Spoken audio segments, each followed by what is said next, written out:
Y también hemos invitado al doctor Ramón, al doctor Ramón Yelaber, ya que él ha aceptado también este gran desafío de poder ayudarnos. Es el autor de este libro que la mayoría de ustedes tienen, y a mí me da tristeza, me da pena cuando estos manuales quedan en el hogar y no saben utilizarlos. Y las personas son diabéticas y me llaman para preguntarme. Les voy dando las páginas y ellos van entendiendo cómo poder hacerlo. Estos manuales son muy simples, muy sencillos, que cualquier persona los puede entender. Pero la importancia de todo esto es aprender a utilizarlos, ¿cierto? Aprender a llevarlos a nuestro diario vivir, ¿ya? Porque acá sale una alimentación que es basada siempre en frutas, en verduras, en semillas, lo que Dios dejó para nosotros. También hay consejos prácticos de muchos tratamientos simples, sencillos, humildes, como la fitoterapia, la hidroterapia, y así muchos tratamientos que nos pueden ayudar a desintoxicar nuestra sangre, a limpiarnos. Pero lo más lindo que yo encuentro en estos manuales es el amor que cada profesional coloca para poder ayudar a la gente, porque se nota que hay un trabajo arduo, hay cansancio, pero eso no impide que cuando el Señor nos llama para poder quizás nosotros ampliar nuestros talentos, y uno le dice, sí, Señor, envíame a mí, o yo lo hago, vamos a poder hacer todo esto que va a ser un beneficio para muchas personas. Así que les voy a invitar a orar para que este comienzo, este lanzamiento de esta capacitación donde va a estar el doctor con nosotros y va a hablar ahí un poquito de este manual maravilloso, pueda ser guiado por nuestro Dios, que nuestras mentes se puedan abrir, se puedan ampliar, que la sabiduría venga desde el cielo para nosotros comprender y entender lo importante que es que yo tengo que poner de mi parte, ¿ya? Recuerden que nadie es dueño de tu cuerpo. Nadie es dueño de tu cuerpo. Cuando tú invitas a Dios a tu vida, el Señor recién te puede ayudar, porque nosotros tenemos un Dios que nos respeta mucho. Y yo tomo la decisión. Entonces, si yo lo invito a mi vida, Él me va a ayudar en este proceso para yo poder recuperar la salud, para cambiar mi estilo de vida, para poder tener una mejor calidad de vida y también para prevenir y también tratar esta enfermedad que a muchas personas los lleva a la muerte. ¿Ya? Vamos a inclinar nuestro rostro, vamos a cerrar los ojitos y vamos a orar. Maravilloso buen Señor que estás en las alturas de los cielos, mi Dios amado, en estos momentos te invitamos, Señor, a que tú seas parte de esta reunión, que tú tomes el control de cada aparato, Señor, de los computadores, de los celulares, donde esté conectada, Señor, cada hijo tuyo. Usted tome el control, mi Dios, para que puedan aprovechar, Señor, estas charlas que son gratuitas, Señor, que las estamos entregando, Señor, por amor a ti y por amor al prójimo. Queremos ser instrumentos de amor en tus manos, Padre. Queremos que a través de todos estos conocimientos que tú nos has dado, podamos ayudar a mucha gente, no solamente de este país, de Chile, Señor, sino hasta el último rincón de este mundo, Padre, porque anhelamos con todo nuestro corazón que tú vengas pronto. Quiero pedirte una bendición muy especial, Señor, para cada familia, para cada hogar, Señor, de las personas que están interesados, Señor, en aprender más. Que usted les pueda bendecir, Señor, y que usted sobre todo cerque esos hogares, Señor, que solamente sean visibles de tus ojos de amor, para que todo lo que van a aprender hoy, Señor, no solamente quede en sus mentes, sino que lo puedan aplicar en sus vidas, Padre, en su vida diaria. Y si ellos, Señor, conocen personas que están padeciendo esta enfermedad, ellos puedan ayudar también a otros. Es lindo, es hermoso, Señor, sentirse útil en este mundo, pero trabajando para ti. Queremos agradecer, Señor, la disposición de tu Hijo Ramón. Queremos pedirle humildemente, Señor, que el doctor que nos va a acompañar pueda ser un instrumento de amor en tus manos, Señor. Que tú le puedas utilizar, que le des palabras sabias, Señor, para llegar a cada corazón, Señor, porque estas mentes quieren, Señor, despertar, quieren aprender. Queremos, Señor, estar más capacitados. Queremos también, Señor, que estos cuerpos se puedan limpiar, tener una mejor calidad de vida. Y sabemos que no lo vamos a lograr, Señor, si tú no estás en nuestra mente y en nuestro corazón. Pedimos tu bendición, Señor, tu aprobación en todo esto, que tú derrames tu Espíritu Santo, mi Dios amado, y nos puedas acompañar. Lo pedimos y lo agradecemos por la sangre preciosa, Señor, que con dolor usted derramó en este mundo por cada uno de nosotros. Lo pedimos por Cristo Jesús. Amén, mi Dios. Bien, le damos las gracias a nuestro Padre y antes que comencemos vamos a leer un texto bíblico. La palabra de Dios siempre va a ser el camino, la verdad y la vida. Sin la palabra de Dios nosotros no podríamos entender quiénes somos y a dónde vamos, ¿cierto? Así que lo vamos a proyectar. Lo vamos a proyectar ahí para que todos lo puedan tener. Aquí que tienen su Biblia también lo puedan buscar. Y acá en Lucas 4:18 a mí me gusta mucho porque nosotros sabemos que el Espíritu Santo nos guía en todo. Y todo esto se hace realidad en nuestra vida si nosotros compartimos nuestra vida diaria con nuestro Señor y le decimos, Señor, toma el control de todo. Queremos invitarte que este día sea tu voluntad, no la nuestra. Y así el Señor nos va a ir ayudando. Y en Lucas 4:18 dice, y el Espíritu del Señor, ¿ya? Está sobre mí, por cuanto me ha ungido para dar buenas nuevas a los pobres. Me ha enviado a sanar a los quebrantados de corazón y a pregonar libertad a los cautivos, y vista a los ciegos, y poner en libertad a los oprimidos. Si invitamos al Señor a nuestra vida, créame que todo esto se puede volver realidad en nuestra vida. Nosotros podemos, con nuestro amor, porque ese amor que Dios nos da, lo podemos emplear para tocar a otros, para que otros puedan ser sanos, para que otros tengan paz en su corazón. Hoy en día la gente no tiene paz a través de tantas enfermedades. Y la verdad es que este tema de la diabetes, ya que muchas personas padecen y que destruye familias enteras, ya con el dolor, con el sufrimiento, con la angustia, con los temores, porque esto es una cadena. Muchas veces el abuelito fue diabético, después el padre es diabético, los hermanos y los hijos, y así es como si la primera generación tuviera toda esta maldición y el pecado de la primera cae sobre la segunda, sobre la tercera y sobre la cuarta, pero va a cambiar todo esto cuando realmente tú entiendas que solamente invitando al Señor a tu vida vamos a poder cortar estas cadenas y vamos a poder tener una calidad de vida diferente y mucho mejor. Así que le vamos a dar el pase a nuestro doctor Ramón Yelaber. Gracias por aceptar esta invitación, este desafío para poder ayudar a muchas personas. Hoy estamos dando comienzo a esta capacitación que la vamos a hacer por WhatsApp y también por Telegram.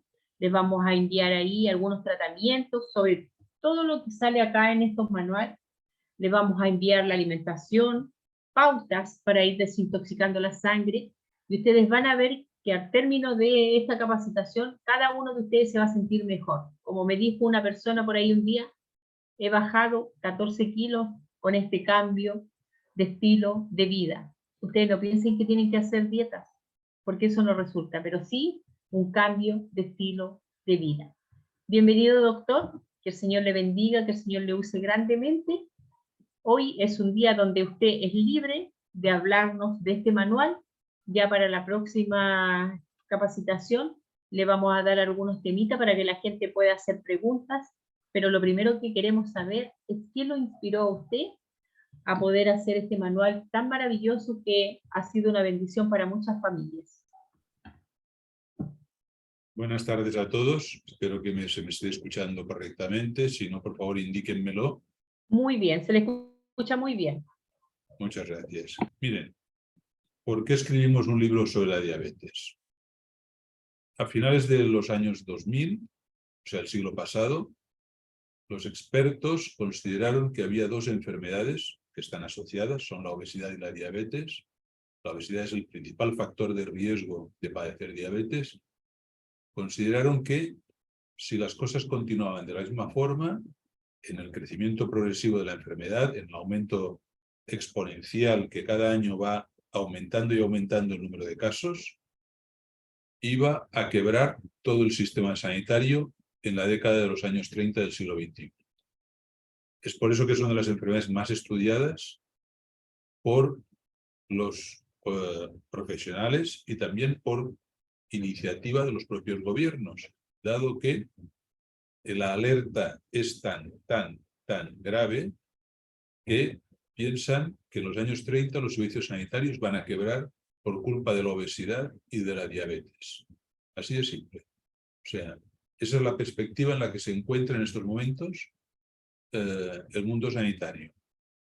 Y, lógicamente, también por qué razón, obviamente esta ya es una razón poderosísima para escribir un libro al respecto, sino porque también, desde joven, cuando empecé a estudiar medicina, y incluso todavía era un estudiante, digamos que tuve la oportunidad de trabajar en el servicio de diabetología del hospital donde estaba la Facultad de Medicina donde yo estudiaba, la Universidad Autónoma de Barcelona. Y entonces allí también tuve oportunidad de conocer más de cerca la enfermedad y saber el potencial que tenía de prevención, porque es una enfermedad altamente prevenible, es una enfermedad altamente intervenible mediante remedios sencillos, remedios que tenemos en la naturaleza, y en cambio, además, es una enfermedad terriblemente incapacitante a largo plazo. ¿Por qué razón? Porque la diabetes no es una enfermedad que se va a manifestar de hoy para mañana. Es una enfermedad que tarda muchos años en manifestarse con síntomas. La persona se encuentra perfectamente, no tiene ningún síntoma y un buen día aparece la diabetes. Pero ese no era el día en que ella empezó a tener diabetes. Era un tiempo antes, estamos hablando de por lo menos 10 años antes, ya la enfermedad empezó a deteriorar su salud, aunque la persona no lo sabía. Y a partir de que empiezan los síntomas, tendrá un periodo también largo, en donde aparecerán las complicaciones de esta enfermedad, que son tremendas. ¿Por qué? Pues porque en el mundo occidental la causa de ceguera más importante en estos momentos es la diabetes. La causa de más de la mitad de las amputaciones de extremidades inferiores, es decir, de piernas y pies, es la diabetes. Es decir, tenemos una enfermedad que no solo produce un malestar, que no solo te produce, digamos, que tengas limitaciones en tu dieta, sino que te produce complicaciones extremadamente graves y que no solo producen un gasto sanitario al Estado, sino que lógicamente producen un gasto a la familia a veces insoportable. Es por eso que en su momento la editorial con la que publiqué el libro, una editorial en España, creo que se publicó, si no me equivoco, la primera edición, si no me equivoco, fue hacia el año 2007, 2008, no estoy muy seguro. Después se ha hecho alguna otra edición revisada, que la publicaron también, no solo la publicaron en España, sino que también la publicaron en Miami y también la publicaron en Buenos Aires. Es decir, la editorial IADPA en Miami y la editorial ACES en Argentina, que la distribuye para toda Sudamérica, incluido este país, Chile, ¿no? Y el libro, ¿cómo se planteó? Miren, se planteó de una forma muy, muy clara. Es un libro que pretende explicar de forma clara y completa a todas las personas qué es la diabetes.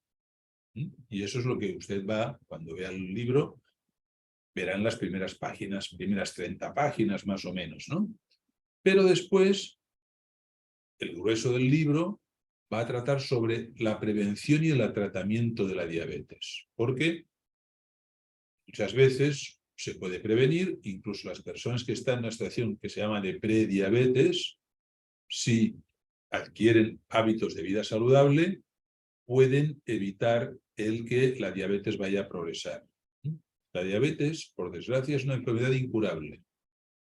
Algunas personas piensan que han curado la diabetes. No es que la hayan curado, la han controlado, pero si dejaran de tomar las medidas preventivas, la diabetes surgiría. Eso quiere decir que no es una enfermedad curada, es una enfermedad controlada, que es distinto. Hay que tener en cuenta esto, es muy importante, porque algunas veces algunas personas piensan que se han curado de esta enfermedad. No, nadie se cura de la diabetes hasta el día de hoy.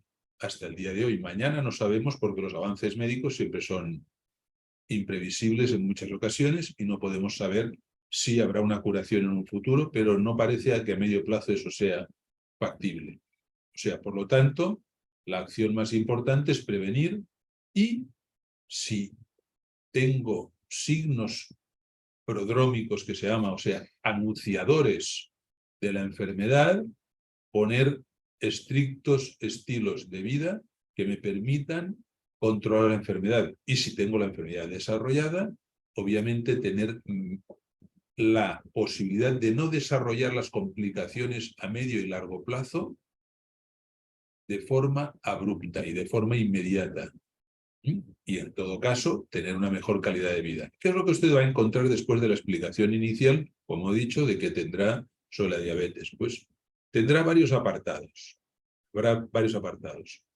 Un apartado sea la dieta, dietoterapia, porque obviamente uno de los, el pilar fundamental del tratamiento de la diabetes es la dieta, y entonces usted encontrará allí, pues, todos los alimentos que es posible tomar y en qué cantidad en la diabetes. Pero no solo eso, sino que además tendrá usted una especie de tarjetita donde podrá ir apuntando las raciones o porciones que usted va tomando y sus equivalencias de forma que pueda controlar cada día, si es que ya padece de la diabetes, qué alimento está ingiriendo y hasta qué límite. Incluso después usted podrá encontrar en las páginas posteriores en esta sección, pues un plan de dietas con todas sus, digamos, recetas culinarias que permita tomar la diabetes.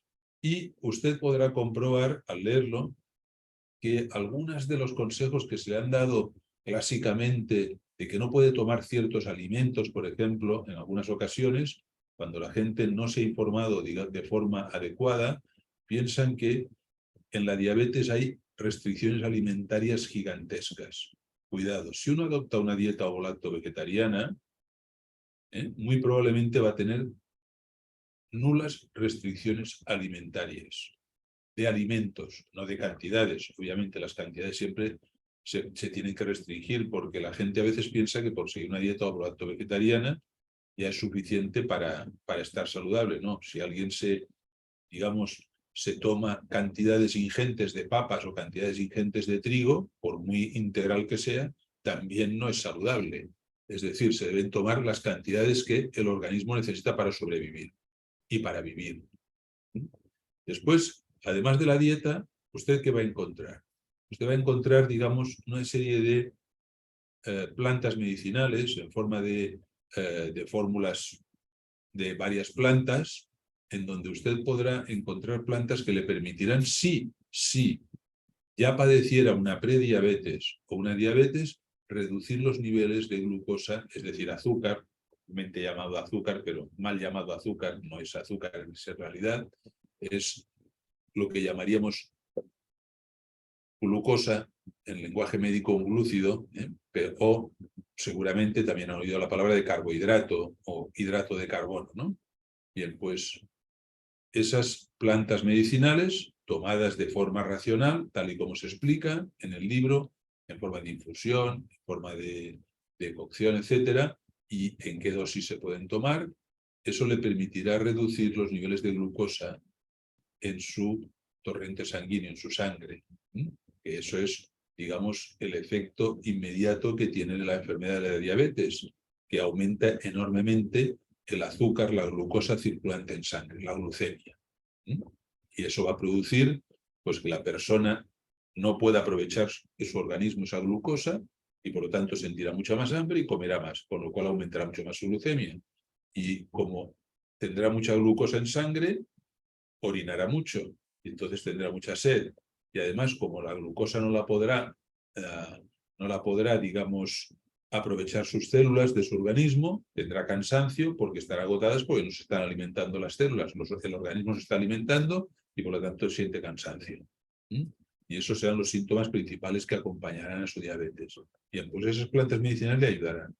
Después verán, si no recuerdo mal, en el apartado, habrá un apartado de hidroterapia. Y ustedes dirán, ¿cómo es posible que la hidroterapia pueda ayudar en la diabetes? Bien, como les he dicho, en nuestro mundo el tema de la diabetes es un tema hiperestudiado, muy estudiado. Y incluso en terapias que uno no esperaría que fueran directamente aplicables a una enfermedad como la diabetes, porque es una enfermedad metabólica, pues resulta que ha habido investigadores que han publicado en revistas científicas, porque todo lo que usted encontrará en el manual, todo lo que son tratamientos de dietas, plantas, hidroterapia, etcétera, usted verá que está apoyado con bibliografía científica rigurosa. Es decir, no está apoyado solamente en la experiencia de alguien que ha tratado algo, que las experiencias siempre son variadas y distintas, ¿no? O la afirmación de alguien, no. Todo lo que se afirma en el libro está aprobado con ensayos clínicos. Es decir, con el máximo rigor científico. Nada que no se haya sido probado en ese libro no aparece. Bien, pues curiosamente la hidroterapia apareció un artículo ya hace unos años que era beneficioso para la diabetes, un tipo de hidroterapia, y no apareció en cualquier revista. No sé si ustedes conocerán las revistas más importantes en el mundo médico, pero hay tres fundamentalmente. En el mundo médico hay tres revistas muy importantes. Son The Lancet, que se publica en Londres, British Medical Journal, que también se publica en Londres. Después hay otra revista que se llama The New England Journal of Medicine, que se publica en Boston, Massachusetts, en Estados Unidos de Norteamérica. Bueno, pues en esta revista, The Lancet, en The New England Journal of Medicine, es donde apareció un artículo hablando de la hidroterapia y su tratamiento y sus beneficios sobre la diabetes. Después, ¿cuál es el otro pilar fundamental del tratamiento de la diabetes? El ejercicio físico.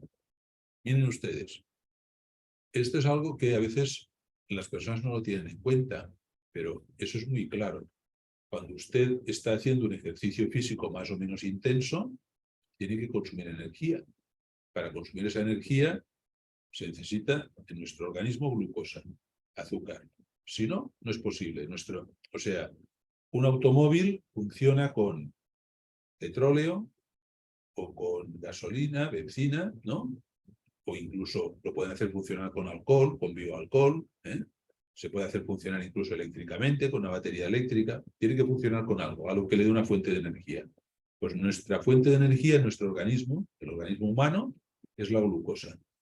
Pues bien, cuando tú haces ejercicio físico, el consumo de glucosa es más alto y por lo tanto los niveles de glucosa en sangre se reducen. Y es por esto que las personas, incluso las que padecen diabetes, se benefician enormemente de la práctica de ejercicio físico porque incluso aquellas personas, atención, que toman insulina y que son muchas, y hay que tener en cuenta que algunas de estas personas que toman insulina es por una cuestión genética. Es decir, aunque hubieran tenido un estilo de vida extraordinario, también hubieran padecido diabetes. Lo que pasa es que si siguen un estilo de vida saludable, tendrán, digamos, un aplazamiento de las complicaciones de la diabetes mucho a mayor largo plazo que si no siguen un estilo de vida adecuado.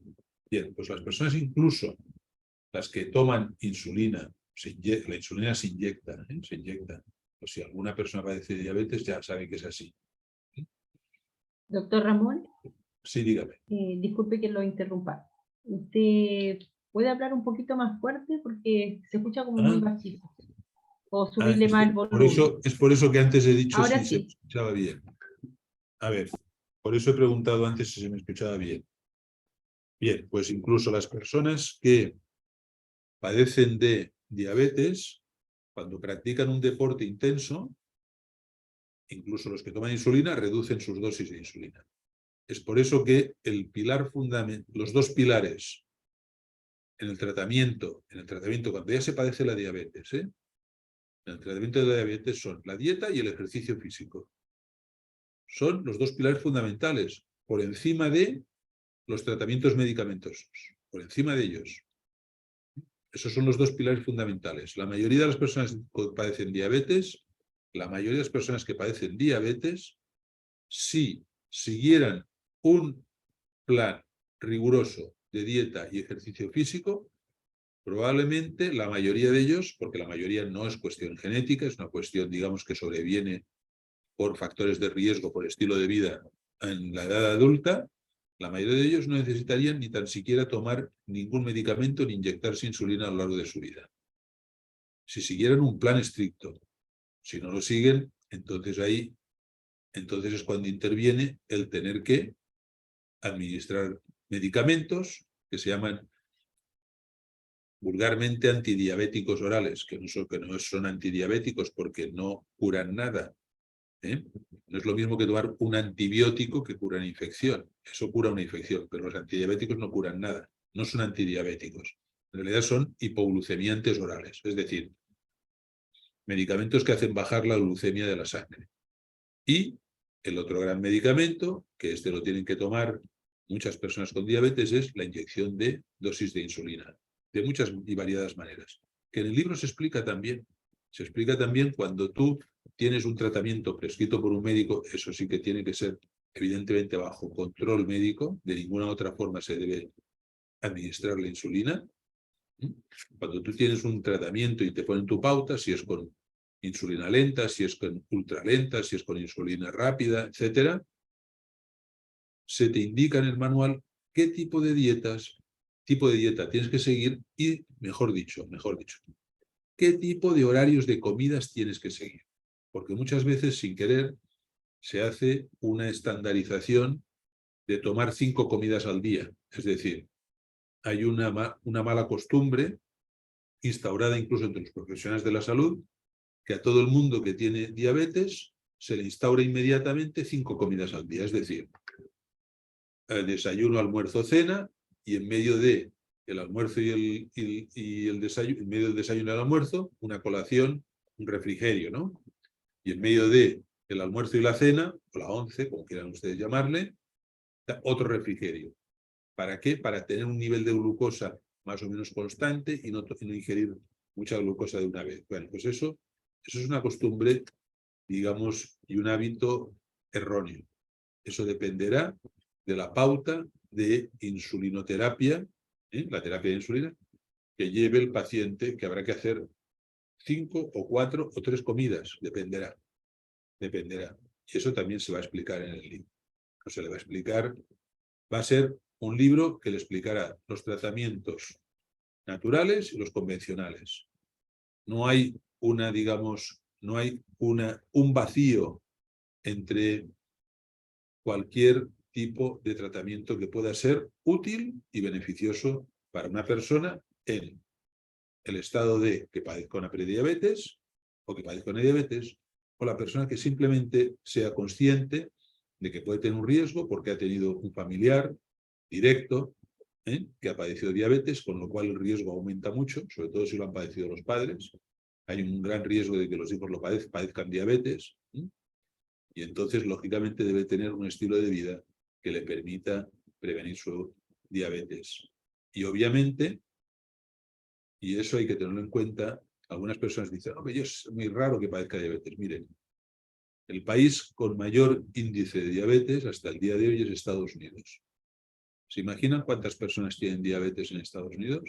¿Alguien sería capaz de pensar una cifra o un porcentaje? Miren, Estados Unidos, y lo que sucede allí acaba sucediendo en los demás países, el 16% de la población, padece diabetes. El 16%, para que lo entiendan, cuando hay una epidemia de gripe muy, digamos, contagiosa, que sucede cada 4 o 5 años, porque el virus de la gripe va mutando, y entonces las vacunas de la gripe son menos efectivas. Y cada 4 o 5 años el virus de la gripe ha mutado suficiente para que la inmunidad que tú tuvieras de otras veces que hubieras tenido gripe o contacto con el virus o te hubieran vacunado, digamos, sea menos efectiva. Pues miren, cuando la pandemia de gripe es muy contagiosa, es una pandemia muy grave, abarca al 15% de la población. Pues en Estados Unidos, el 16% de la población padece diabetes. La gripe se cura en una semana. Hagas lo que hagas. A una semana la gripe desaparece. Bueno, Evidentemente hay personas que si están muy enfermas también pueden tener complicaciones, incluso la muerte, ¿no? Pero la diabetes no se va en una semana, ni en 2, ni en 3, ni en 50 años. Se van acumulando. Chile en estos momentos todavía no está en estas cifras. Está entre un 5 y un 6% de la población con diabetes, pero aumentando, aumentando. En el mundo occidental el promedio está en de 6 a 10% de la población con diabetes. Chile todavía no es de los países que tienen más diabetes, pero no se apuren que en pocos años va a haber muchísimos más casos. Es decir, estamos ante una, como dirían los expertos, una epidemia de obesidad y diabetes. Bueno, pues hasta aquí más o menos lo que yo tenía que decir al respecto de lo que ustedes podrán encontrar en el libro en su contenido. Pero veo que hay alguna persona que tiene levantada su mano. No sé si es que quieren dar paso a las palabras de las personas.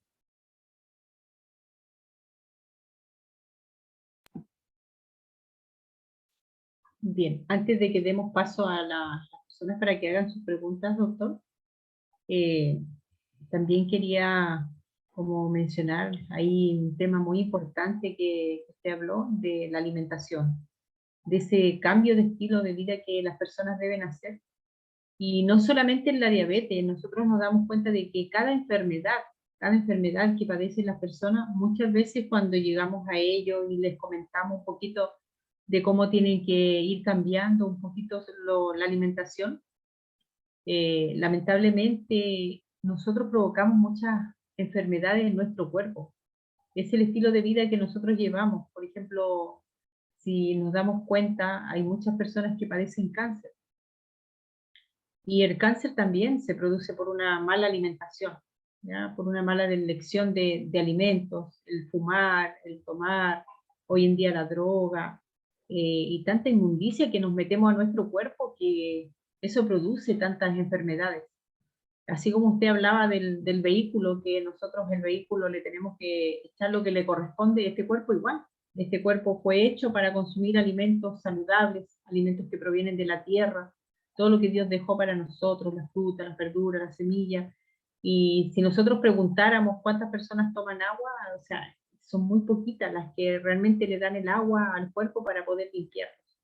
Y le damos las gracias por esta introducción, porque yo sé que uno tiene que ir tomando conciencia de lo importante que es que nosotros aprendamos a conocer este cuerpo, esta máquina, cómo funciona, qué es lo que necesita.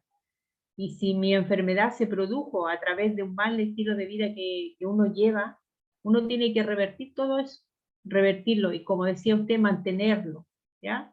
Quedarse ahí en ese estilo de vida para no volver a reactivar esa enfermedad que estaba en mi cuerpo. Así que le vamos a dar paso a las preguntas para que lo puedan ir haciendo ordenado. Si quieren, levantan las manitos o lo anotan ahí en el chat para que todos puedan ir escuchando y no se produzca un desorden. ¿Ya?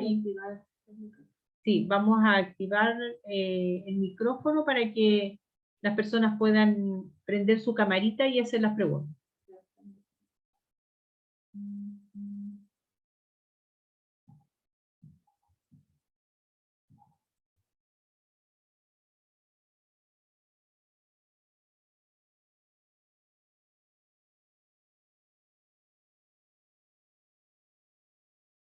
La hermanita Elis tiene ahí su manito levantada, puede activar su micrófono.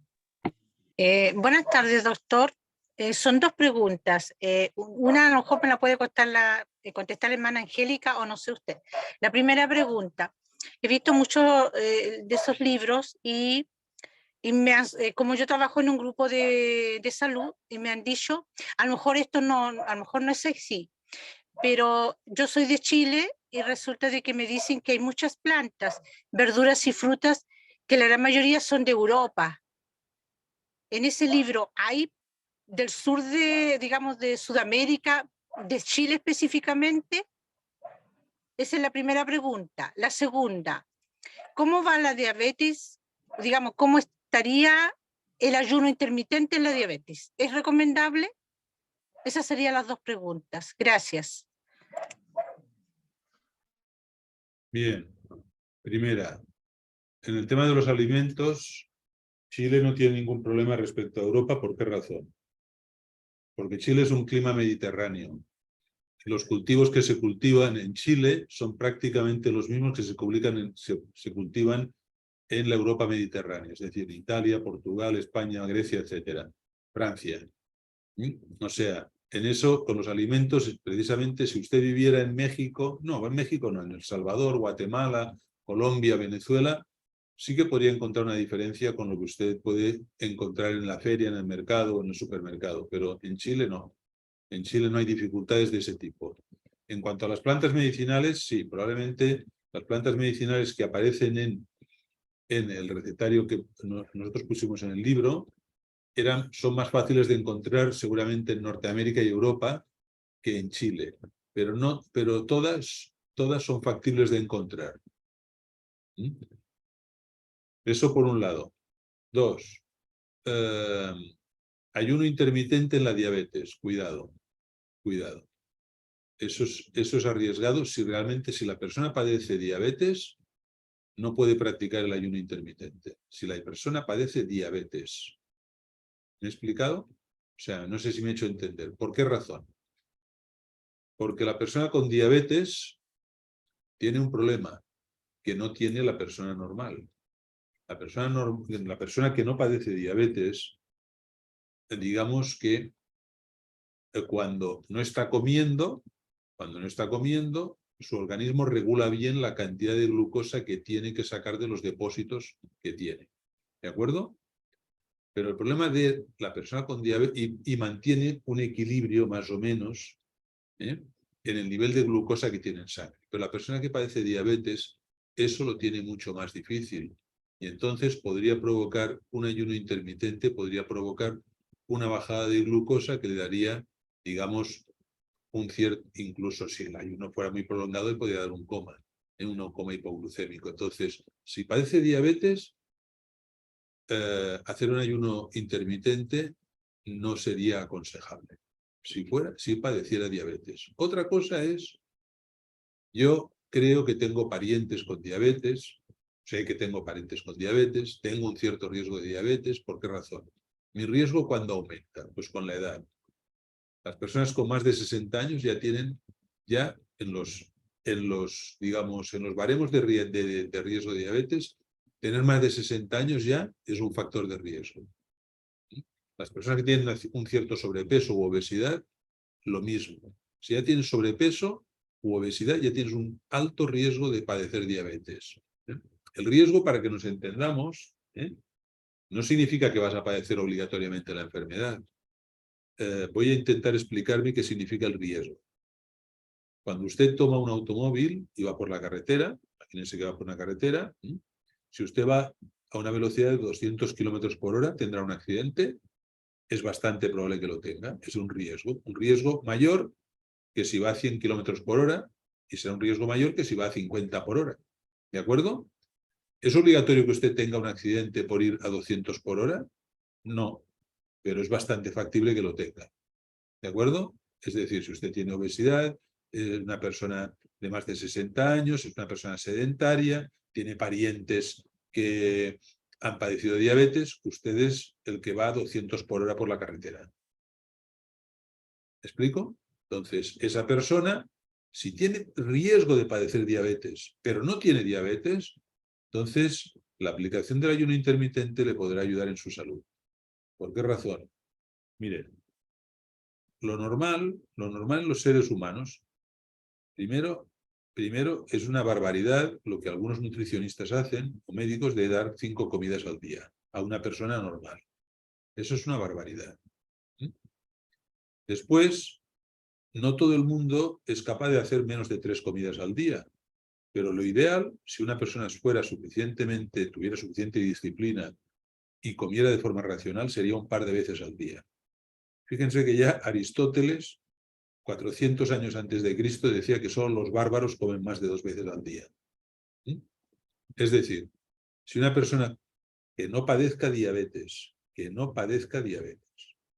comiera 2 veces al día, practicar ejercicio físico, etcétera, y tuviera una dieta adecuada, digamos que puede padecer diabetes también, igual que el que va a 50 por hora. ¿Puede padecer un accidente? Sí, pero será muy raro.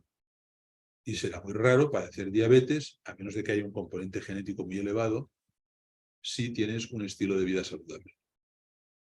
Y dentro del estilo de vida saludable, practicar el ayuno intermitente es una buena idea. Yo lo practico desde que tengo más o menos unos 20 años de edad y les aseguro que ya eso quedó muy atrás en mi vida, los 20. O sea, mucho antes de que se hablara de ayuno intermitente yo lo practicaba. Y lo practicaba primero porque lo leí en los consejos de los escritos de Ellen G. White, que me parecen consejos muy apropiados, y segundo porque mis estudios de medicina me lo confirmaron. Doctor, tenemos una pregunta. Gracias, doctor. Dice María Jesús, pregunta, ¿la diabetes tipo 1 en niños también tiene cura? No. No. A ver, atención. Creo que antes he dicho que la diabetes nunca tiene cura. Ni sea tipo 1 ni tipo 2. La diabetes no existe ninguna curación. Existe un control, que es distinto. Porque muchas veces la gente confunde control con curación. ¿Me explico? Curación es, yo tengo una gripe, para entendernos, o tengo una neumonía, me dan un tratamiento o no me dan nada, y la gripe y la neumonía desaparecen. Punto. Eso es una curación. ¿Está claro? Eso es una curación. Me puedo morir y ahí entonces otro tema. Eso es curarse. ¿De acuerdo? Otra cosa es, yo tengo una enfermedad y resulta que, llevando un estilo de vida, etcétera, etcétera, etcétera, la tengo controlada. Eso es controlar una enfermedad, no es curarla. Si yo dejo de llevar ese estilo de vida, la enfermedad reaparece. Por lo tanto, no está curada. Para que nos entendamos, no existen los exalcohólicos. Hay alcohólicos que no toman, que es distinto. Me haré entender. Cuando una persona es alcohólica, si esa persona vuelve a empezar a beber, recae de nuevo en la dependencia. Es decir, no está curado del alcoholismo. Está controlando su alcoholismo cuando no toma. Y eso es lo que debiéramos entender, que no confundamos curación con control de la enfermedad. La diabetes tipo 1 es una enfermedad genética y ahí no hay ninguna posibilidad de ni tan siquiera de un control solo con medidas de estilo de vida. ¿Por qué? Porque hay un problema grave. En la enfermedad de tipo 1 hay varias variantes, pero básicamente y para no complicarnos la vida. El órgano de nuestro cuerpo que fabrica insulina, la insulina es una hormona que permite que la glucosa entre dentro de las células de nuestro organismo. Sin insulina, las células no pueden aprovechar la glucosa. Y si no pueden aprovechar la glucosa, es como si no comiera la persona, es un problema. ¿De acuerdo? Entonces, el problema de la diabetes tipo 1 es que o no se fabrica suficiente insulina o la insulina que se fabrica es defectuosa, no sirve. Y por lo tanto, esa persona está abocada indefectiblemente a recibir un tratamiento hormonal sustitutivo de insulina. No tiene curación posible. Si alguien le dice que se puede curar, le está engañando. Es falso.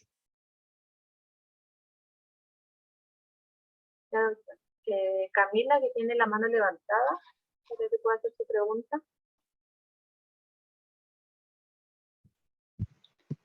Hola, buenas tardes. Buenas tardes, doctor. Bueno, mi pregunta es si se recomiendan los zumos para las personas con diabetes, sobre todo los zumos verdes, si se le puede aplicar alguna fruta como la manzana, y lo otro, ¿cómo a ver, si se recomiendan también por sobre los alimentos cocidos, los alimentos crudos para las personas con diabetes y cómo esto podría mejorar su salud? Eso sí. Bueno, miren, los jugos o zumos Si son de frutas, mejor en una persona de diabetes no tomarlos. ¿Por qué razón? Porque el jugo se le ha privado de la fibra a la fruta en cuestión.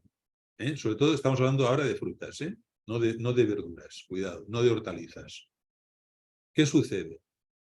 Entonces, aunque sea fructosa, el azúcar que lleva, el carbohidrato que lleva la fruta, tiene una biodisponibilidad muy alta, es decir, se absorbe muy rápidamente. Y eso es lo que se debe evitar en una persona con diabetes. Los pics, o sea, las subidas rápidas de glucosa en sangre. Eso se debe evitar. Si tomamos jugos, hay riesgo de que eso se produzca. Por eso son tan, digamos, perjudiciales todas las bebidas carbonatadas que existen en el mercado, que todas ellas llevan azúcar sobreañadido. O sea, esas son perjudiciales para una persona con diabetes y una persona sana. Son todas rechazables desde el punto de vista de la salud. ¿Me explico?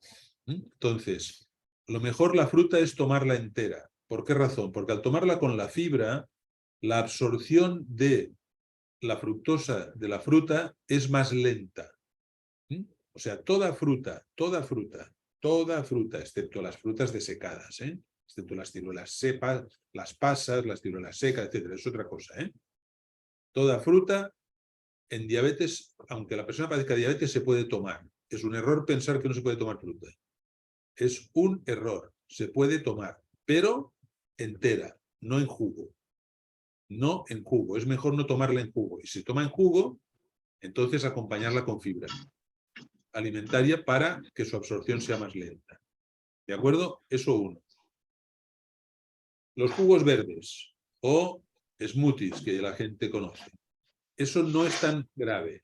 ¿Por qué razón? Porque la concentración de glucosa que hay en las verduras y hortalizas es muy baja.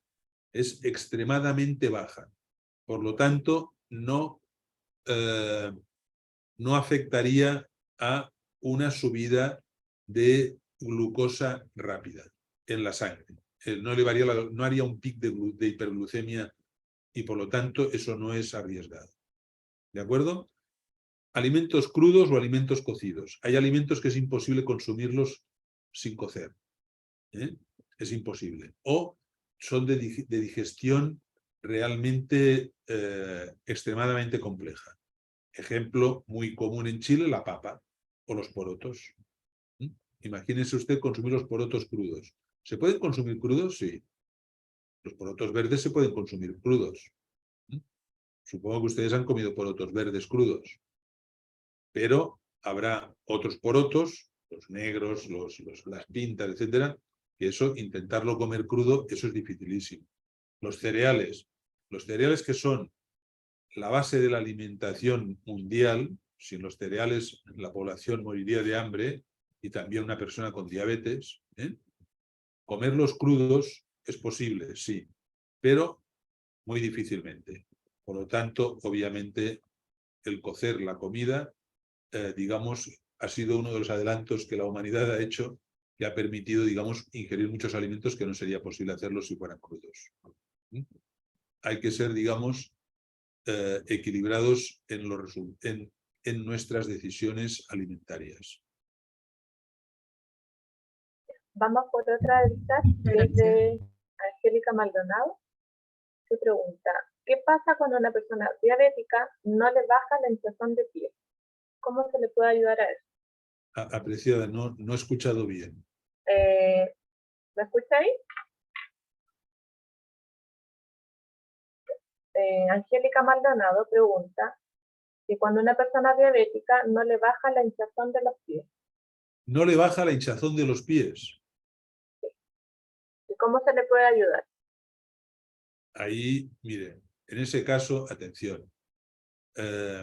Ahí sí que debe consultar con un médico porque a lo mejor tiene alguna patología asociada de ya problemas de complicaciones vasculares. Y eso tiene que ser atendido por un profesional de la medicina. ¿Me explico? En todo caso, obviamente, cualquier persona, aunque esté en un proceso de una complicación de la diabetes, seguir un estilo de vida saludable le va a ayudar. Pero si ya tiene hinchazón de pies, mire, para empezar, una de las cosas que hay que hacer, la persona con diabetes tiene que cuidar muy bien los pies. Cuidarlos muy bien. Si es hombre, preferiblemente utilizar calcetines de color blanco y de algodón, transpirables. ¿Saben por qué? Porque ahí pueden distinguir si se está empezando a hacer una pequeña herida en los pies. Esas pequeñas heridas acaban en una úlcera y son de difícil tratamiento cuando la persona padece de diabetes. Muy complicado. Acaban a veces en amputaciones de los pies o de dedos de los pies. Otra cosa, la persona cuando vaya a comprar zapatos no los compre nunca por la mañana. El pie se hincha por la tarde. ¿Por qué razón? Esto incluso en las personas normales. Nosotros estamos yendo de pie, andamos, etcétera, y digamos, hacemos un cierto ejercicio y por lo tanto vamos pisando, etcétera. Y los pies por la tarde están más hinchados. Y por lo tanto, cuando una persona con diabetes y una persona normal vaya a comprar zapatos, vaya a comprárselos por la tarde para ver si esos zapatos oprimen o no oprimen. Nunca una persona con diabetes utilizará un zapato que oprima. Eso es extremadamente peligroso para una persona con diabetes. Y todos los días tiene que revisar los pies si padece diabetes, para ver si se ha hecho una pequeña herida o empieza a tener una pequeña úlcera, para poder inmediatamente hacer un tratamiento. Y si se hinchan los pies, es bastante probable, si son los dos, que tenga un problema ya vascular. Y si tiene un problema vascular, tiene que ponerse en manos de un profesional de la salud.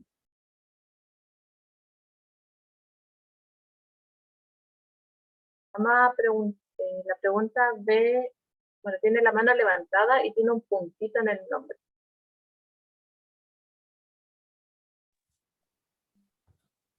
Ahí, para que Muchas pueda gracias. activar el... Sí, ahí sí. Tu nombre. Sí, disculpe, Manuel.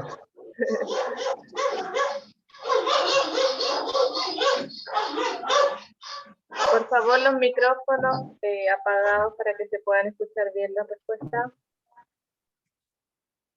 Ya, ahora sí, muy buenas tardes. Que el Señor les guarde, que el Señor les fortalezca. Tengo una consulta con respecto a algo que dijo nuestro querido panelista.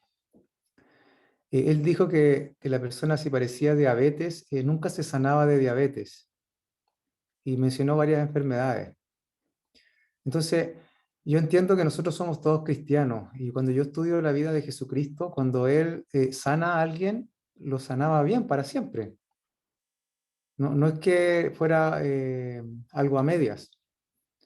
Entonces, si el Señor sana a través de un medio natural, ¿no es cierto? O de un proceso, entiendo yo que esa persona puede quedar sana y para siempre. Ahora, también entiendo que obviamente una persona que ya es sana también podría enfermar si empieza a consumir alcohol, siendo una persona que sea sana. Si empieza a tomar alcohol se podría convertir en un alcohólico. Pero si el Señor lo sana después, Él queda sano para siempre. Entiendo yo que uno podría, en forma voluntaria o tal vez caer en una enfermedad, pero eso es otro tema. Entonces no me quedó claro lo que él quiso decir. Esa es la consulta. Muchas gracias. Si estamos hablando de recursos humanos, no divinos, la enfermedad de la diabetes no tiene cura. ¿Está claro? Otra cosa es si se produce un milagro del Señor. Eso es otro tema. Pero eso sería un milagro. Estaríamos hablando de un milagro. De un milagro como el ciego que fue curado, el leproso que fue curado, el muerto que resucitó. Comprenderá usted que, digamos, desde el punto de vista humano, como médico, yo no puedo hablar de resurrecciones. Otra cosa es si Dios efectuó una resurrección. Pero eso es otro tema. Ese es otro ámbito.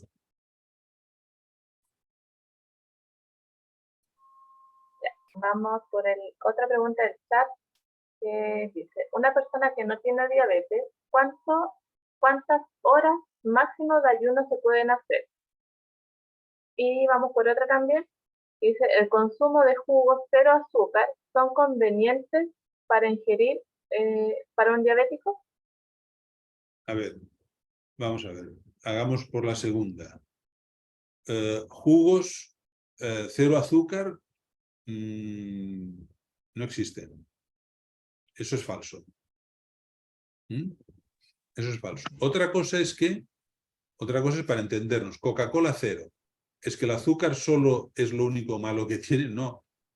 El producto es infame directamente, desde el punto de vista de salud. No solo por el contenido de azúcar, sino por otros contenidos.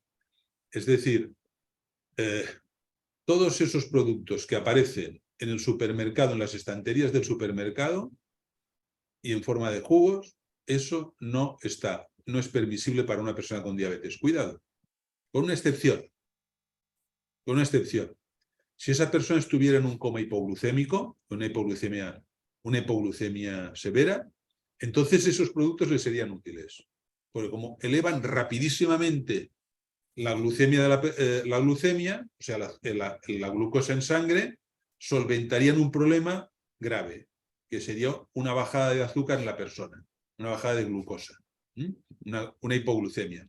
Pero eso sería solamente en casos, digamos, que sucediera eso.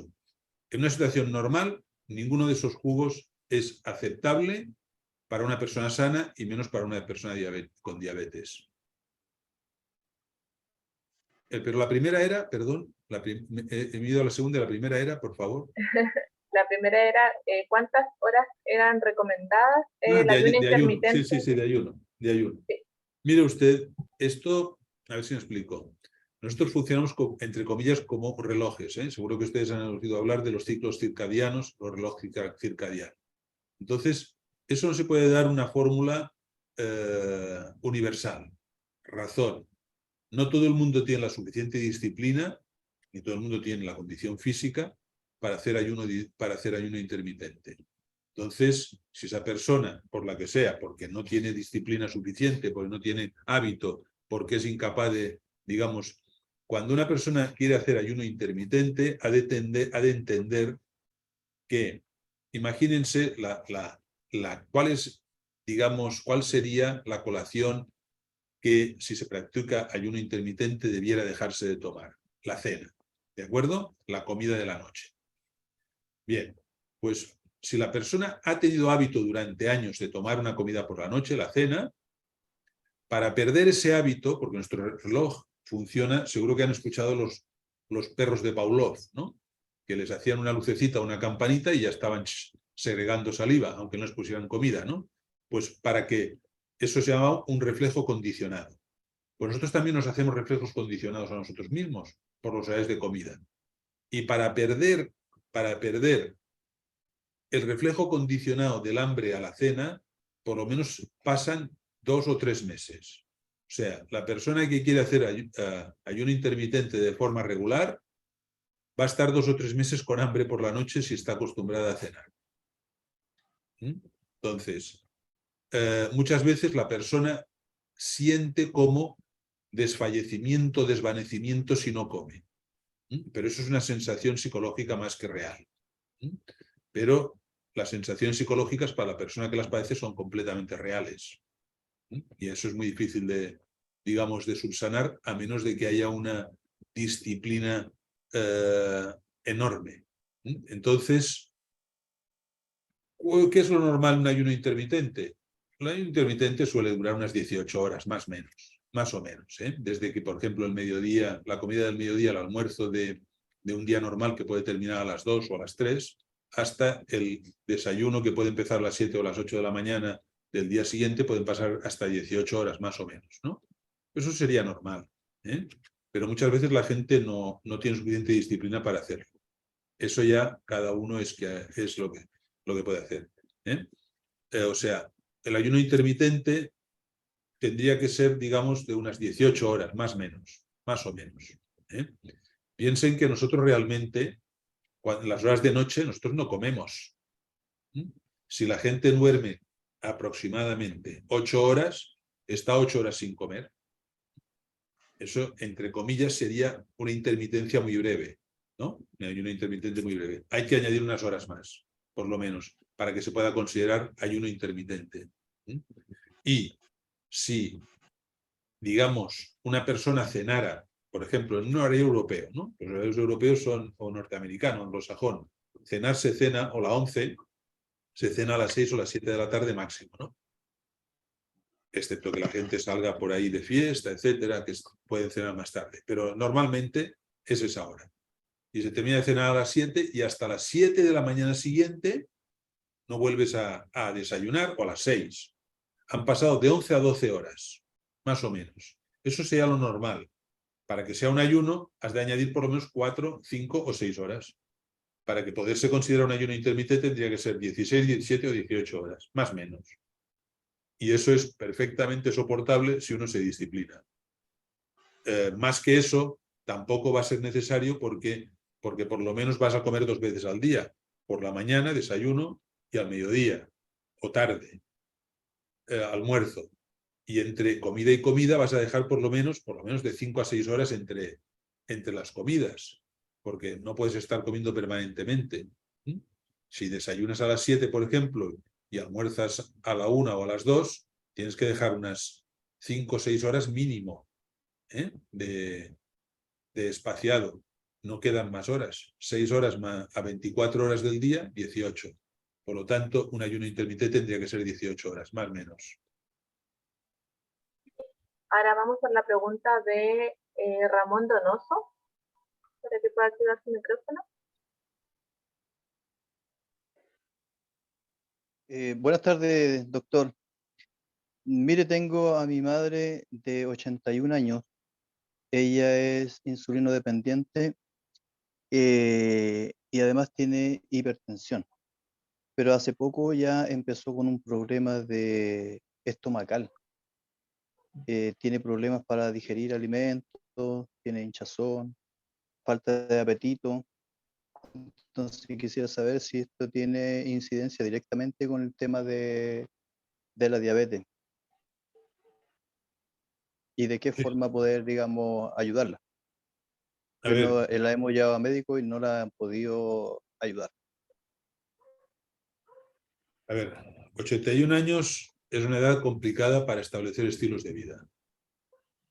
Explico por qué. Los hábitos son muy arraigados con esas edades y generalmente a estas edades son extraordinariamente refractarios a cambiar hábitos de vida.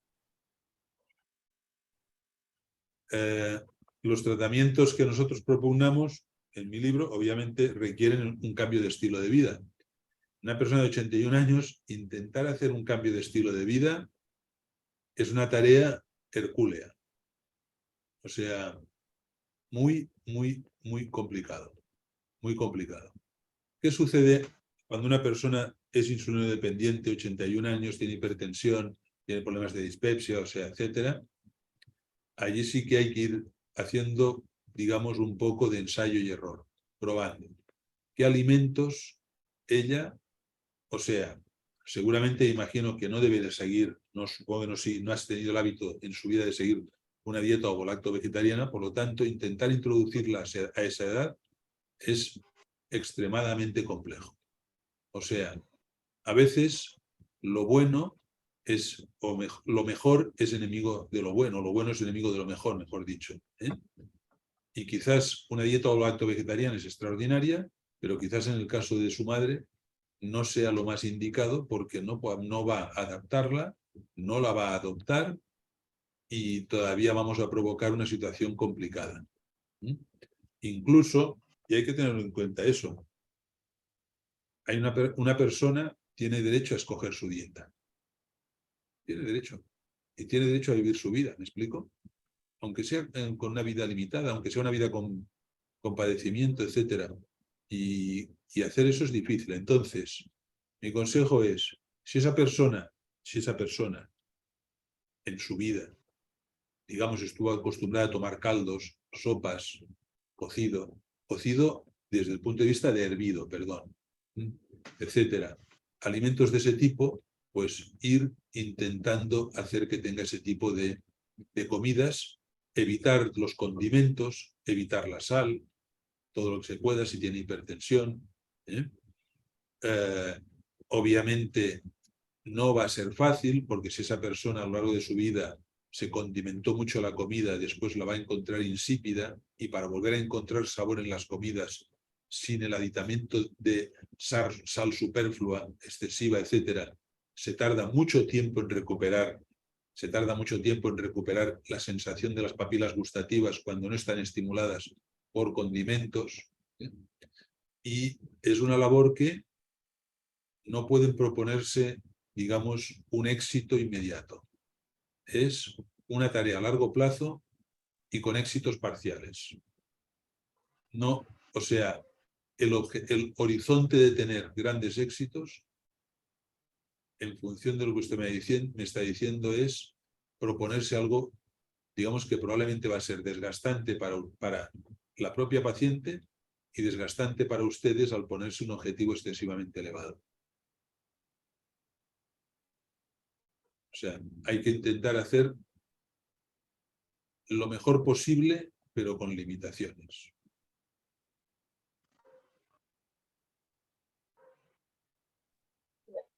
Paula Tubares está con la mano levantada para la pregunta. Sí, buenas tardes. Bueno, quería comentarle al doctor que mi esposo es diabético, pero él consume la stevia. Él mismo compra la bolsita de stevia o compra la stevia así, hace su infusión y hace pues ¿cómo es hacer infusión? No sé cómo decirlo. Y él consume eso. Entonces quería preguntarle si está correcto, pues. Últimamente están saliendo informaciones contradictorias respecto a la stevia. Y por lo tanto no me puedo pronunciar, digamos, de forma absoluta. Pero en principio la stevia se ha utilizado como un edulcorante. ¿Qué quiere decir eso? Que aquí hay un problema de base. Hay un problema de base de hábitos. Que la gente no es capaz de tomar las cosas sin edulcorantes. ¿Me explico? Y el problema es que aquí el ideal sería intentar evitar todos los edulcorantes. Evitarlos, punto. Así de simple. Porque no sabemos, en el caso de los edulcorantes artificiales, sí sabemos que tienen efectos secundarios. Y en el caso de la stevia, últimamente están saliendo informaciones contradictorias, pero que tendrán que ser, digamos, corroboradas con ensayos clínicos que todavía no se han hecho. Entonces, no puedo decirle si es un buen hábito. No estoy completamente convencido de que eso sea un buen hábito. El buen hábito sería no necesitar de ningún edulcorante. O sea, aprender a comer de nuevo sin añadir nada a los alimentos que potencie su sabor. Mejor dicho, no potencia su sabor los edulcorantes. Lo que hacen es que amagan el sabor de los alimentos y nos acostumbran a tener, digamos, potenciadores de sabor y no saboreamos los alimentos. Pero eso, cuando estamos acostumbrados a ese tipo de saborizantes, de reforzantes del gusto, cuesta meses y meses de recuperar el sabor por los alimentos. O sea, ser capaz de comer, hablando claro, un plato de acelgas hervidas al que solo le has puesto un pequeño chorrito de aceite y no ponerle sal o no poner no sé qué, eso cuesta tiempo. Eso cuesta tiempo. El comer sin endulzar, cuando estás acostumbrado durante mucho tiempo, eso cuesta mucho tiempo. Cuesta meses, disciplina. Pero lo mejor es olvidarse de todos sus edulcorantes. De todos.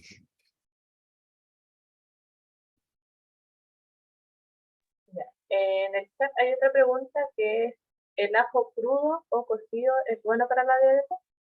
Sí. Sí, se ha demostrado que tiene efectos sobre la diabetes. O sea, mejor dicho, sobre la glucemia. O sea, sí. Hay alimentos como el ajo, la cebolla y otros, que son la alcachofa, etcétera, que son muy beneficiosos en el caso de la diabetes. Pero esto entiendo, todas estas preguntas que me hacen hoy, si es que vamos a tener más días, entiendo que se resolverán, se irán resolviendo.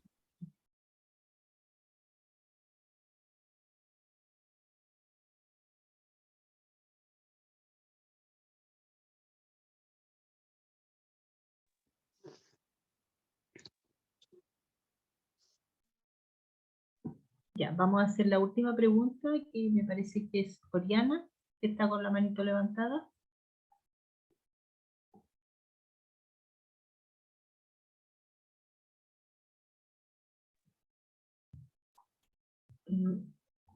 Oriana, ¿puedes hablar? No está activado tu micrófono.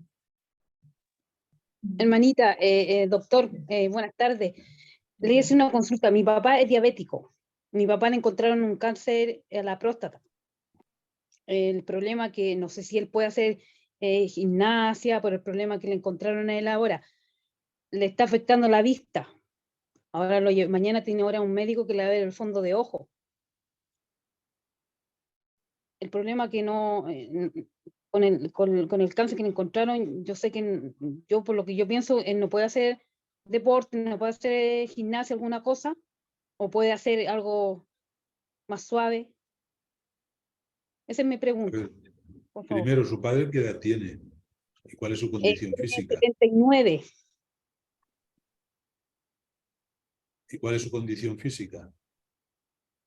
Lo que pasa es que él es diabético, hipertenso, ahora tiene un problema a la vista. Que mañana tiene que ir a Viña Usted a dice hacer una... hacer deporte, pero él ha hecho deporte antes. Sí, toda su vida andaba en bicicleta. Ahora con esto, no sé si él podrá puede hacer continuar deporte. andando en bicicleta, si puede, puede ¿Mm? continuar andando en bicicleta. Aunque Es él un buen tenga problema en deporte. la próstata, el cáncer, Sí, sí. ¿sí? Ah, ya Excepto, no. cuidado, excepto que lo vayan a operar y entonces ahí ya no podrá ponerse en el sillín de la bicicleta. Ya, doctor. Ya. Esa era mi pregunta. Muchas gracias. Sí, sí, no nada.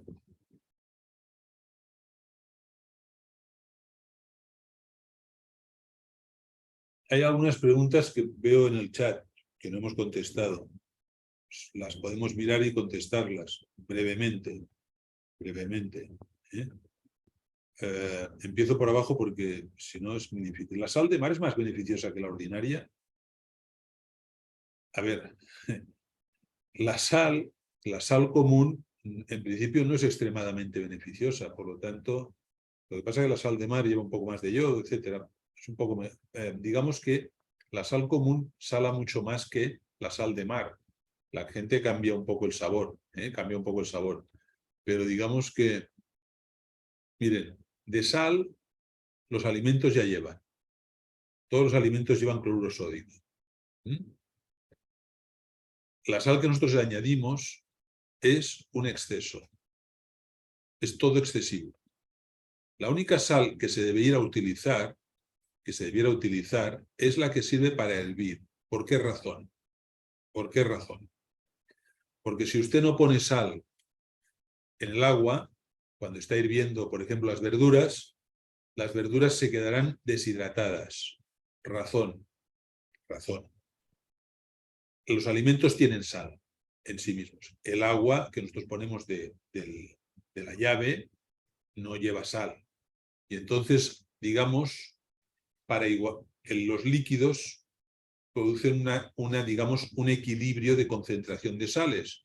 Si nosotros no pusiéramos sal en el agua que hervimos, esa agua la tomaría la sal del alimento y nos dejaría deshidratados los alimentos, con lo cual nos los dejaría, digamos, con menos nutrientes.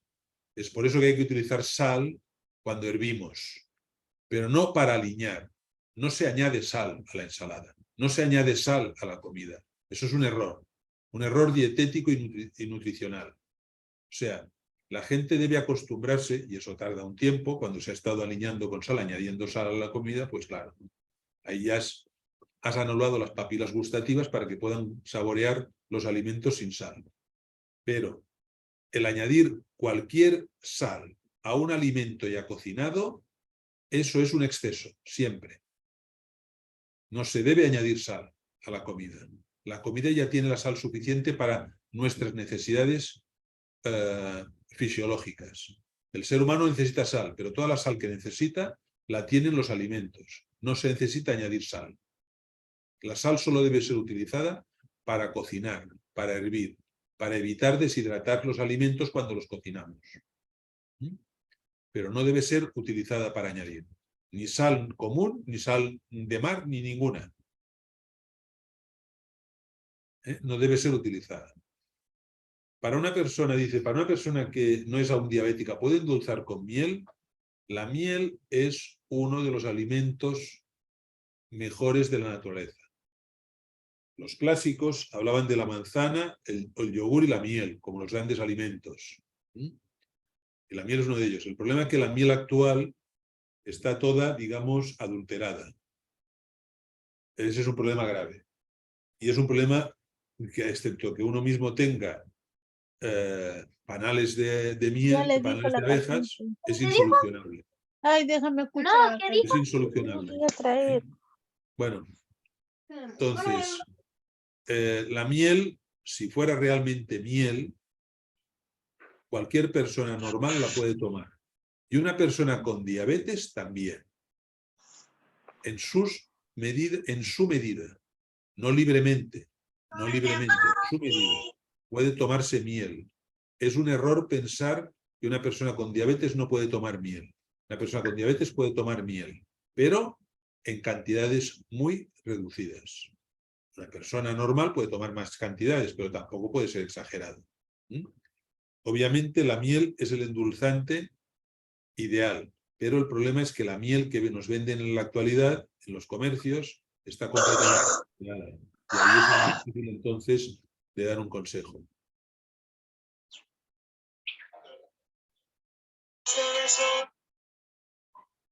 A ver, un momentito que no. Un momentito que hay más preguntas que dice. A ver, el ajo es bueno si usted ya se ha respondido. La reforma pro salud. Bueno, mire, la reforma pro salud es una expresión que sale en los libros de Ellen White traducidos al castellano. Eso no aparece en los libros de Ellen White. Lo digo por si acaso. Es la reforma de la salud, no la reforma pro salud. Eso es una traducción que se hizo en español muy rara, sinceramente. Pero que tuvo éxito y se llamó así. En la reforma de la salud. ¿Es efectiva o no? Claro que es efectiva. Piensen ustedes, ¿qué es lo primero que se aconseja? Deje usted de fumar. ¿Qué le parece a usted? Si usted tiene una enfermedad, una bronquitis o un asma, o padece del corazón, ¿dejar de fumar es efectivo? Obviamente que sí. Deje usted de tomar alcohol. Si usted tiene un problema de hígado o tiene un problema de corazón o otro, ¿deja de tomar alcohol? ¿Es efectivo? Obviamente que sí. Si usted tiene problema de hipertensión y deja de añadir sal a la comida, ¿es efectivo? Obviamente que sí. Y así podríamos ir repitiéndonos. Lógicamente, la reforma de la salud es efectiva. Como no podía ser de otra forma, porque simplemente es un cambio de estilo de vida. ¿Qué tratamiento necesita para una neuropatía, angiopatía diabética? Atención, eso ya requiere un tratamiento por parte de un profesional. Eso no hay una solución, digamos, universal. Lógicamente, la persona que padece una neuropatía o una angiopatía diabética, si sigue las normas habituales de estilo de vida, tendrá una cierta mejora. Pero cuidado, ahí ya, en un caso de una enfermedad ya declarada, eso ya es más complicado.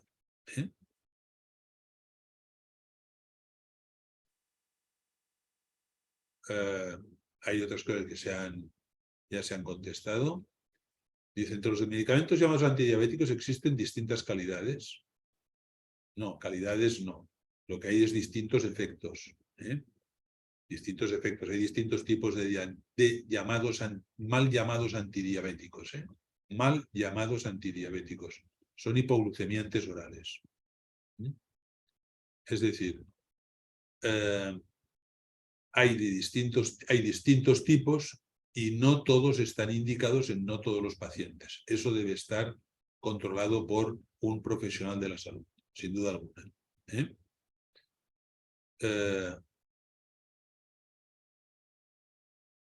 Una persona que no tiene diabetes, esto ya lo hemos comentado, yo creo que el resto ya se ha comentado, si no me equivoco.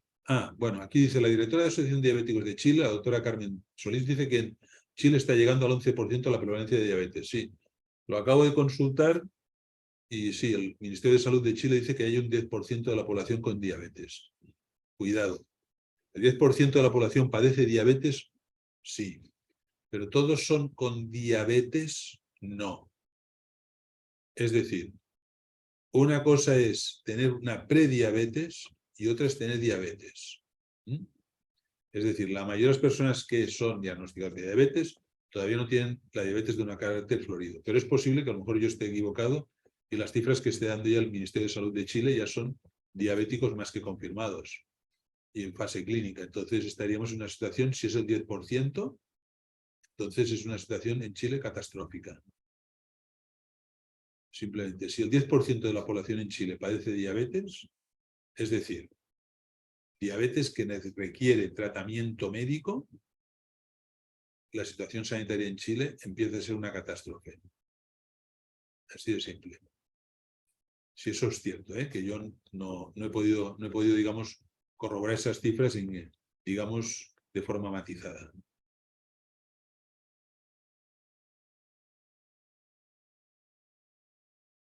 Y no sé si nos hemos dejado algo. Parece ser que no, parece ser que está. El resto de preguntas parece ser que se han respondido ya. Doctor, buenas tardes, disculpe, saludos desde Chile. No, sí, yo también estoy en Chile, ¿eh? Yo también vivo, Ah, yo vivo en Chillán. también, Yo vivo en ¿y dónde Chillán, está, ¿eh? pues, doctor? Yo vivo en Chillán.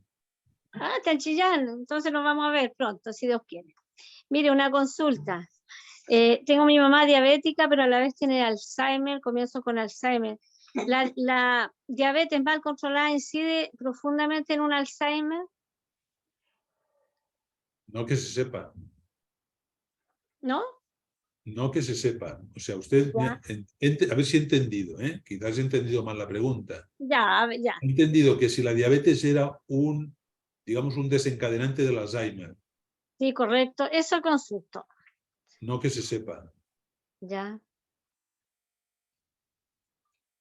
Y el tema del elevado bueno, en el supuestamente el caso que la persona esté con el azúcar alterada más de lo normal, bueno, si usted dice que no está incidente, no tiene que ver con el demencia, no tiene que ver con el tema del azúcar. A ver, una cosa es, cuidado, la demencia, que es un estado crónico, no tiene que ver con la diabetes, que se sepa, que se sepa a día de hoy. Mañana no lo sé, porque la ciencia es cambiante. Por eso es ciencia, si no sería revelación, eso sería otra cosa. ¿De acuerdo? Okay. La ciencia es cambiante. Que sepamos, a día de hoy, no. Otra cosa es que una persona, si está en un coma hipoglucémico o en un coma hiperglicémico, tiene una confusión mental, pero eso es una situación pasajera por el cuadro agudo, pero eso no es una demencia. Otra cosa es que una persona con demencia, y que padece diabetes puede padecer también un coma hipoglucémico o puede padecer una crisis hiperglucémica, ¿me explico? También le puede pasar, pero eso sería una situación pasajera. Ok. Ya pues, doctor, muchas gracias. Nada. Ya, muy bien. Creo que ahí estamos. Realmente ha sido una bendición, doctor. Yo estoy muy feliz, muy contenta de haberlo escuchado. Creo que es un doctor que realmente ama lo que hace. Le doy gracias al Señor porque realmente han sido respuestas maravillosas para cada uno de nosotros. Yo estoy muy feliz de poder estar trabajando con usted, sobre todo con este manual que ha servido para poder ayudar a mucha gente.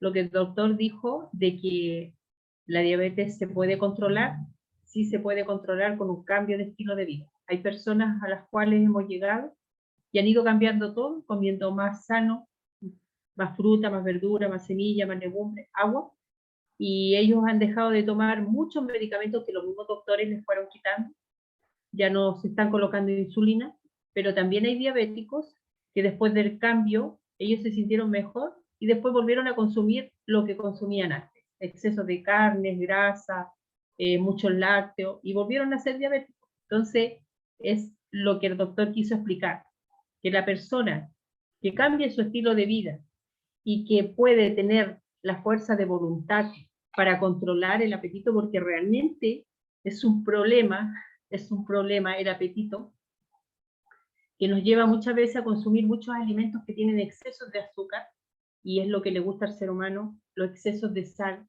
todo lo que tiene colorantes, preservantes, aditivos, que son alimentos muertos que realmente nosotros los consumimos solamente por darle el gusto al paladar, porque no nos proporcionan nutrientes, no nos proporcionan nada que nos van a hacer fuertes, ¿cierto? Que nos van a mantener sanitos.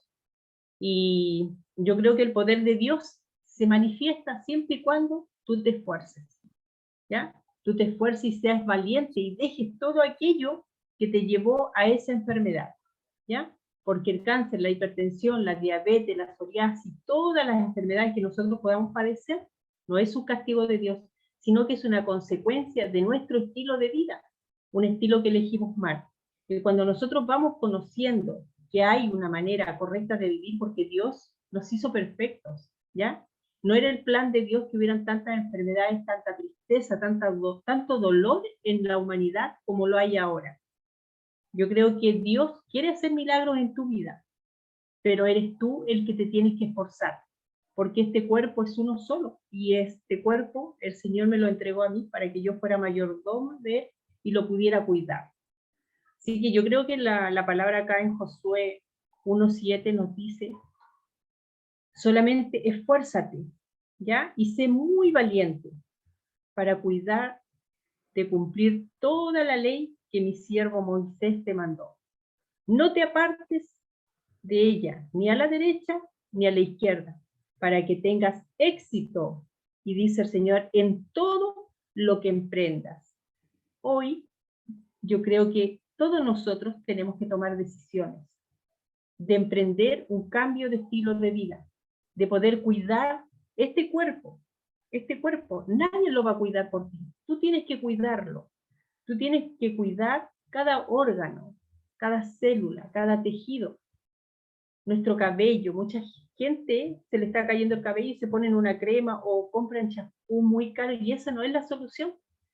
Si la solución viene de adentro hacia afuera, es lo que nosotros le estamos dando a este cuerpo, lo que nos va a llevar a una muerte, ¿ya? Una muerte con dolor, con muchas enfermedades, con muchos medicamentos. Yo sé que los doctores, no es el plan de ellos meterle tanto medicamento a los seres humanos, sino que nosotros a las finales nos vamos autoeliminando.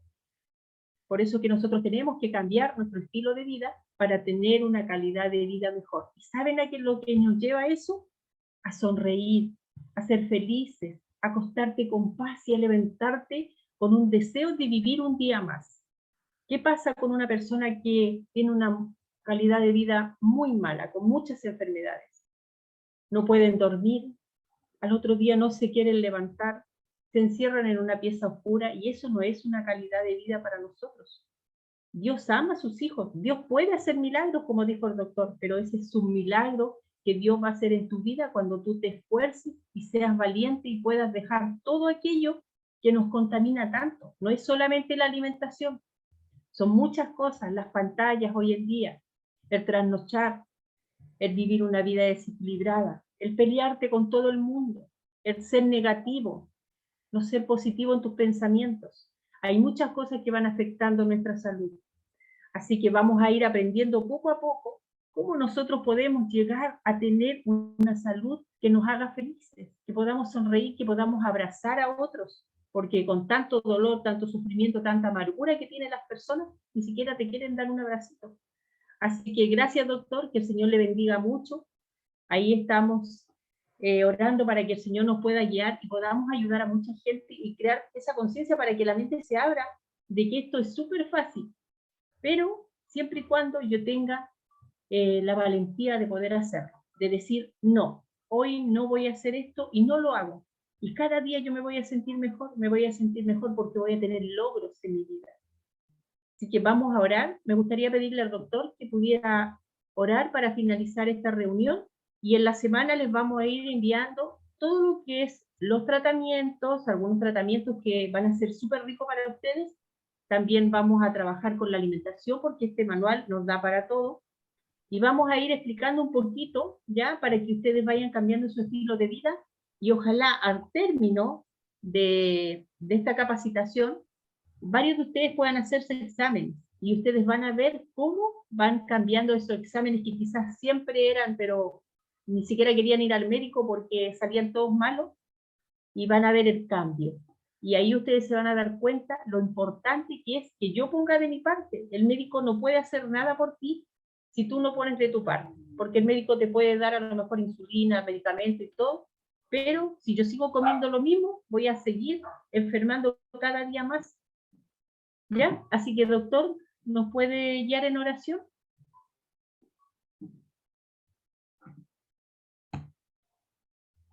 Padre bueno, gracias porque en la naturaleza has puesto remedios para nuestros males, pero hay un remedio definitivo que es tu Hijo Jesús, con el cual viviremos eternamente, ya sin enfermedades de ningún tipo, Señor. Gracias por esa bendita esperanza que nos alcanzará a todos aquellos que te han conocido y que desean vivir contigo. Gracias por todo en nombre de Jesús. Amén. Amén. Ya. Un abrazo a todos, que tengan una linda semana, que el Señor los abrace, los cuide y vamos poniendo en práctica todo lo que vamos a ir aprendiendo durante esta semana. Amén. Bendiciones para Amén. todos. Amén. Chao, hermanito. Chao, hermano. Gracias. Salud. Un saludo para Muchas todos. gracias. Gracias, doctor. Dios le Chao, doctor. bendiga. Sí. Gracias, feliz tarde. Dios les bendiga. Oye, el problema de ser arquero es que cometió errores y se hizo Gracias, doctor. Gracias, Angélica, por todo. Gracias. Gracias, hermana Angélica. Dios la bendiga. Gracias.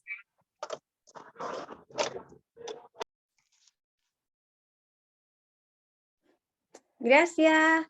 Gracias, hermanita Angélica y doctor. Que el Señor les bendiga. Gracias a todos ustedes. Un saludo para Gracias, todos. doctor. Señor le bendiga mucho. Me despido. Un saludo para todos. Gracias, doctor. Gracias, hermana Angélica. A ustedes. Jimenita, un abrazo. Gracias. Gracias. Gracias, doctor. Gracias, Angélica.